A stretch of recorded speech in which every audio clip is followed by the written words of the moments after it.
And I think that we really gutted it out. We made it real hard for ourselves. But to be able to gut out a win like that, I think we were down 9 with 4 to play. And, clearly shooting below 50% from the line, 12% from 3.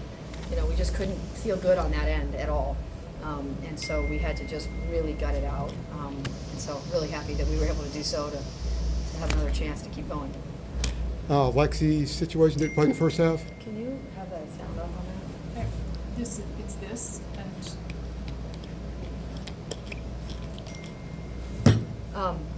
So Lexi, so she tweaked her ankle a little bit at practice, and so we were going to try to wait and use her as late in the tournament as we could, just out of literally an abundance of caution.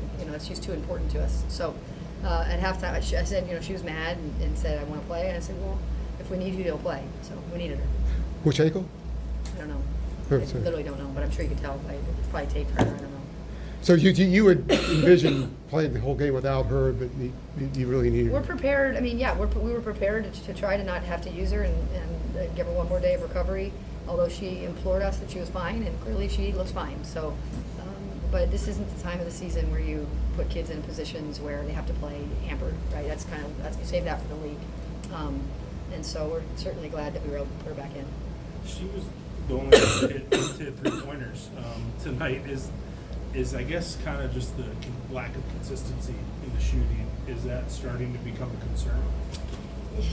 Because they practice every day. I think it comes down to, honestly, I think it comes down to how engaged you are in the game a little bit. Like, we were just kind of slow out of the gates, and so that made us tighter, I think, with our shots. So, whereas Lexi's got this like fearlessness to her. She's a good shooter, but she's also pretty fearless. So, not yet, but maybe I should be. What was it about there, I guess, as a matchup zone that really made it hard for you guys for most of the game? Well, the first half, we knew they were going to dig and double and try to prevent paint touches, and we just loved to dribble. We thought that was really fell in love with the dribble, and we have been practicing not doing that. So I think we just nonchalantly entered the game, to be honest, and then when shots didn't fall, they got tight, right? And it was, I don't know, negative 38 degrees in there, so they're freezing. That doesn't help. And then at halftime, it was like, all right, enough is enough. We have to defend. If we're not going to shoot well, we're going to have to defend, and we were able to do that. What was the message at halftime, and was it loud? I'm not a huge screamer. I think it was more some tactical adjustments in terms of how we were going to defend differently and utilize our pressure in switching defenses, change up ball screen coverage, and then on the offensive end, playing off 2 instead of kind of playing off 1, finishing through contact, cutting with pace. It was, the stuff that you feel like you tell them every day, but we had to remind them of areas of weakness. You think most of the team was really stunned that they were in that situation at halftime? I don't know. I guess we'd have to ask them. We knew this team was good. I came from the mid-major world. So when you play an NCAA tournament team, these guys know each other. They trust each other. Just because they're not on TV doesn't make them not good, right? So I don't think this team – I think this team has a genuine humility to them. I don't think they think they're better than other people until they beat them, right? But clearly there was a slow start, and that tightened them up. And and again, not making it a game time decision not to play Lexi unless we needed her. That's a thing they have to adjust to. So they didn't adjust very well to that, obviously. I think y'all trailed for like 31 minutes in this game. Felt like it. It just felt like you were down for almost all of it until right there at the end. How do you think they responded to that sort of as the game went on, just being down and being behind? Mm-hmm. And not being able to finish, right? Even when we would get we'd get a stop and a foul, we couldn't finish at the free throw line, right? So I think they just, as I told them after the game, they gutted it out through frustration. There weren't a lot of feel-good moments in that game. It was just you had to keep punching, right? And that's great for this team to have done that and have come out successful doing it, because it wasn't pretty or easy. There was no minutes of oh right, this is our rhythm. We just had to fight, and they did it. What about what character that your team showed in rallying in the fourth quarter when it looked like it Come on, you guys can sit down. might be over? Yeah, 100%. That's what these guys got. They've got that group that was in there late they just have the heart of of winners, right? And I've never seen Deja. I don't know how many free throws you missed. Way too many for her. What did it say? 4 for 9. Like she couldn't. I mean, she couldn't get anything to go. Alyssa couldn't get anything to go, and they just kept fighting, right? And I think that's if they can continue to impart that on their teammates, that how you fight even when things don't go well, you know, that would be a good thing. Alyssa, how hard was it sitting for the last 6 minutes of the first half and then seeing what happened? What were your thoughts at halftime? Yeah, so when I got my third foul and I got pulled out, then it was just infusing my teammates with confidence to finish out that first half as strong as we could.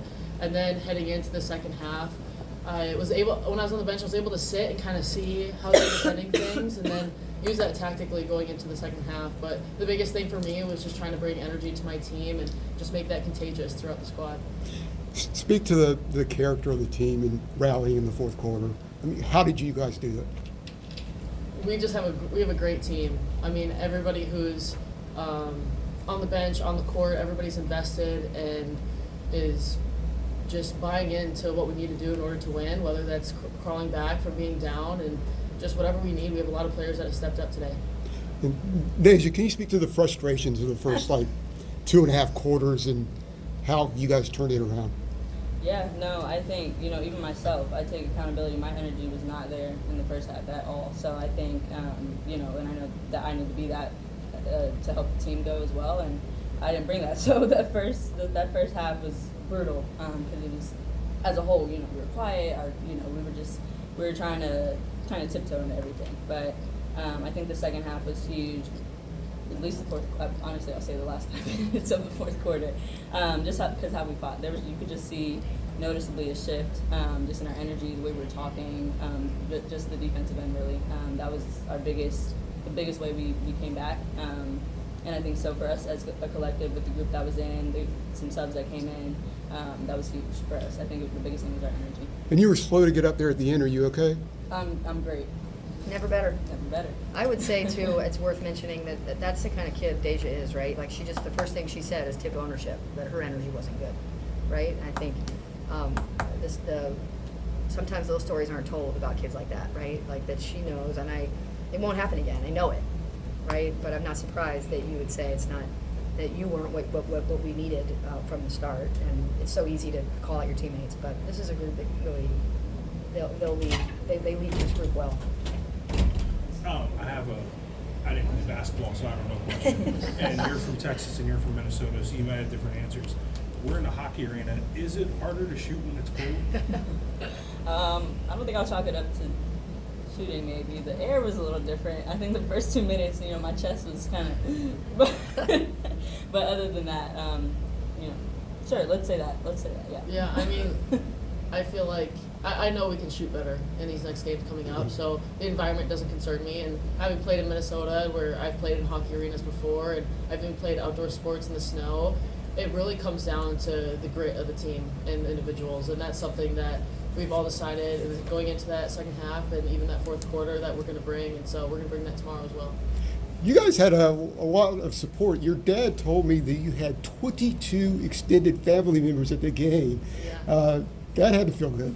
Yeah, that's just a great experience to see the support, and that support travels. So we have a great squad, 1 through 15, and so they're easy to root for. And so my family loves to come along and not only cheer myself, but be the biggest supporters for those families that can't be here. Is that the most you've had at a game? I'll probably say it's second most to the time we went home and to my home and played at Minnesota. And I had a lot of people there, but definitely the most that have traveled. What? Go ahead. Deja, you had 7 of your 9 rebounds in the second half. Did you feel like I needed to hunt them a little bit more coming off the backboard? Well, that's something that coaches really emphasize to the guards, just in general, that we have to rebound more, especially we're down a few people, or we're bringing some back now. But honestly, knowing that I said that we were shooting that well, I was like, might as well go in there and crash and see if I can get a few, and then even on the defensive, and that was something that was big that I was trying to focus on, because we had to start with a stop and then we had to end it with a rebound. So I was just trying to lock in on my team out there. And obviously a formidable opponent. They won at Iowa. What are the challenges that you face tomorrow? Oh gosh, so many. I mean, they've got this really experienced guard play. They're physical. They've got a great inside presence. You can either go, they can go really giant. They can go really athletic with Greer. I mean, Mitty's done a great job. It's been a good team. You know, they were a little bummed with injury last year, but outside of last year, they've been good for many years. I mean, this is so we know a lot of good teams here. It's a great tournament. I mean, look at whether you win or lose, you're going to play somebody good. So that's why you come to these kind of events. And you had Anya back. We did, yes. That was So- really awesome. Yep, getting there. Yeah, I mean, I would love to give you more information, but I don't have it. I mean, I think if it's certain things you do in season, in league, that you wouldn't do in the non-conference, right? Because it's just, you don't want to be having these kids dealing with, little things all year long, right? And so it's still the non-conference. It's important, but it's still the non-conference. So we're going to be cautious until we need to be. Thanks, you guys. Cool. Thank you, guys. Thanks, guys.